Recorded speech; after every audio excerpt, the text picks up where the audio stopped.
Hello বন্ধুরা, আমি তো আমার ঘরে যে ঘরোয়া রান্নাগুলো হয় সবগুলি আপনাদের সামনে শেয়ার করি। তবে আজকে আমার একটা খুব প্রিয় রেসিপি আপনাদের সামনে শেয়ার করছি। সেটা হচ্ছে দেখুন, মাছের তেল ভাজা। দেখুন, এটা হচ্ছে উম, মানে খুবই সিম্পল একটা রেসিপি, কিন্তু আমার কাছে খুবই প্রিয়। দেখুন, এখানে আমি ছোট্ট ছোট্ট করে সরু সরু করে একটা আলু কেটে নিয়েছি, আর সঙ্গে একটু বেশি করে পেঁয়াজ কেটে নিয়েছি, আর কাঁচা লঙ্কা কুচিয়ে নিয়েছি। এবার দেখুন, কড়াইতে প্রথমে আমি আর মাছের তেলটা আমার এখন ফেলেই দিই। তবে এখন না, আজকে মাছের তেলটা এনেছে এত সুন্দর পরিষ্কার, ফেলতেই খারাপ লাগছে। এই দেখুন, এটা ধুয়ে নেব। এবার দেখুন, কড়াইতে একটা শুকনো লঙ্কা ফোড়ন দিয়ে নিয়েছি। এবার তার মধ্যে দেখুন, কাঁচা লঙ্কা ফেরা, পেঁয়াজ আর একটা ছোটো ছোটো করে আলু আমি কেটে নিয়ে কড়ার মধ্যে দিয়ে দেবো।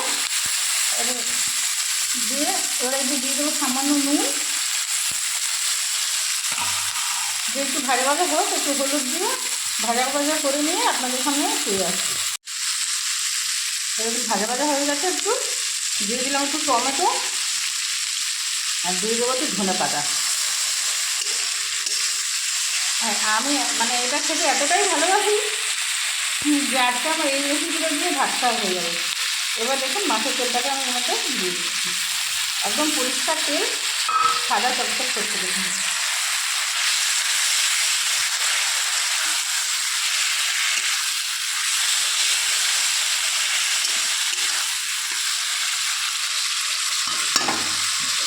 এবার একটু চাপা দিয়ে রেখে দেবো, 5-7 মিনিট একটু আস্তে লো ফ্লেমে চাপা দিয়ে রেখে দেবো। তো দেখুন বন্ধুরা, 5-7 মিনিট খুব লো ফ্লেমে চাপা দিয়ে রেখে দিয়েছিলাম। এবার দেখুন, দেখুন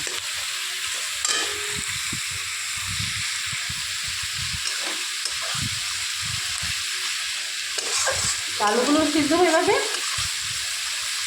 নুনটা আপনারা একটু দেখে নেবেন, নামিয়ে নেবেন। এবার আমি একটা পাত্রে নামিয়ে নেব। আমার এই ছোট্ট টিপসটি কেমন লেগেছে কমেন্ট করে জানাবেন।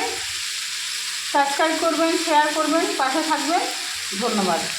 এবার আমি একটা পাত্রে নামিয়ে নিচ্ছি। গরম ভাতের সঙ্গে এটা হলে আমার আর কিছু লাগে না, এত ভালো লাগে খেতে। ধন্যবাদ। দেখুন বন্ধুরা, একটা পাত্রে নামিয়ে নিয়েছি। ভিডিওটি যদি ভালো লেগে থাকে লাইক কমেন্ট শেয়ার করবেন।